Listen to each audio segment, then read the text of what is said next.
好，咁而家咧就擺一個企業版個嘅金字塔能量塔喺度啦。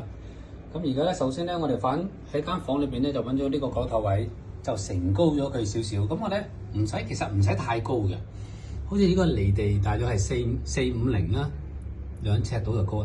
太高得唔得咧？都得，但係唔需要太高嘅，或者係台面上邊嘅高度都 OK 嘅。而家咧就啱啱度咗啦，已經揾咗佢嘅 True North 啦。揾咗 True North 之後咧，咁我哋而家就再做咗一個 mark 先。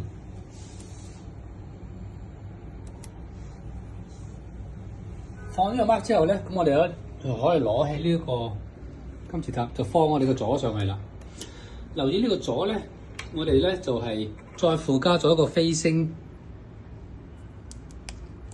位置嘅貼俾佢嘅。咁其實呢個咧就要跟翻東南西北放啦。咁而家先放呢個座，放啱呢個座嘅位置先。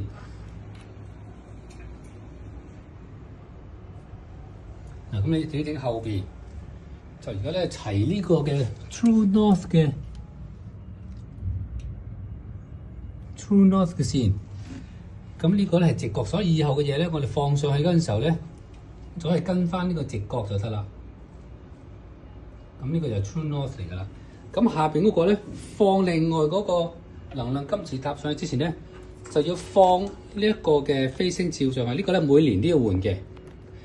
咁呢個咧就其實睇翻咧東南西北啦。而家咧係呢邊向北，咁我哋呢度咧有個北字嘅。咁即係話咧唔可以咁樣放啦，向翻北就即係話要咁樣黏上去。呢個北啊嘛，呢個北啊嘛，要唔要？咁佢咧就用呢個能量塔咧就發放呢個飛星圖嘅能量出嚟，補翻成個空間嘅財位。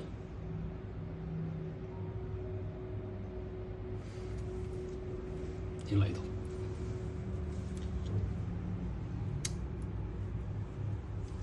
貼咗上去，跟住咧先至放呢個金字塔上去，係啦。咁因為咧之前我哋呢個已經係 True North 㗎啦嘛，係咪？所以呢啲線咧我哋平衡翻佢就得㗎啦。